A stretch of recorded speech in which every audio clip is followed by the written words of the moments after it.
Nah, ini lanjut nih ke fasisme. Apa sih itu fasisme? Kenapa fasisme ini bisa menguasai negara Eropa atau ingin menguasai negara Eropa? Kenapa ide? Jadi fasisme ini sebuah ideologi. Jadi ideologi politik yang eh, memiliki pemikiran otoriter dan juga radikal. Radikal tuh berarti tuh dia tuh benar-benar kayak gimana ya, kalau orang tuh batu lah ya, batu banget, kayak bener-bener pengen nguasain, bener-bener pengen berkuasa gitu. Dan juga radikal, radikal tuh berarti kasar, bener-bener dia memakai cara yang ekstrim buat menguasai sebuah negara gitu. Jadi fasisme ini tuh muncul di Eropa ya. Jadi fasisme itu muncul di Eropa di abad ke-20. Jadi karakteristiknya itu kayak sebuah penindasan terhadap oposisi. Jadi kontrol negara yang kuat atas ekonomi masyarakat. Jadi dia itu sebenarnya gimana ya, sebuah penindasan.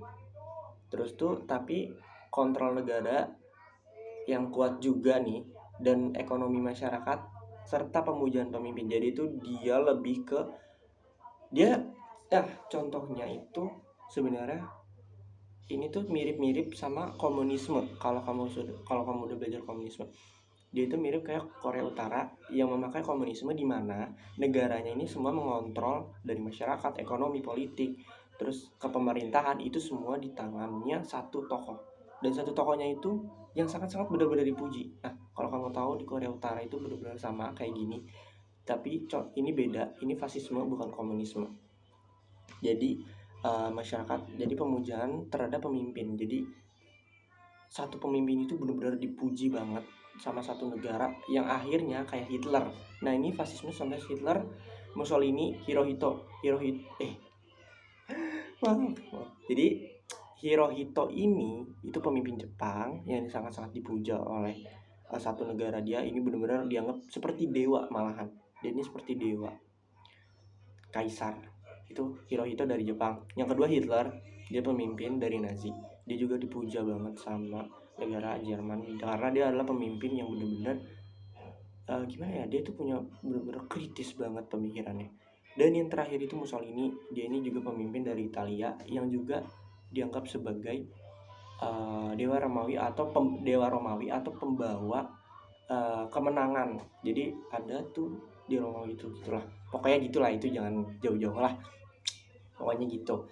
Dan di situ fasisme ini tuh kayak memuja, terus juga adalah penindasan.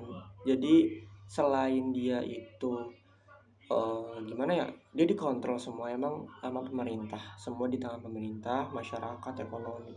Cuma dia juga ada penindasan terhadap masyarakatnya sendiri juga gitu. Jadi masyarakatnya mungkin di negara juga merasa tertekan, cuma ya nggak bisa apa-apa karena mereka juga harus bisa mau hidup sejahtera, tapi harus bisa juga memuja pemimpinnya itu. Terus juga fasisme itu tuh hak-haknya ini bener-bener sama banget sama komunisme gitu loh. Nah, hak-haknya itu kayak dibatasi, terus kemudian ideologis. Jadi mereka pemerintah gini, ya mereka pemikirannya harus sama. Jadi fasisme itu benar-benar di titik satu pemerintah, semua atas pemerintah. Jadi ekonomi, politik, pemikiran, terus juga hak-hak sipil itu semua atas atas keputusan dari pemerintah pusat atau pemerintah satu.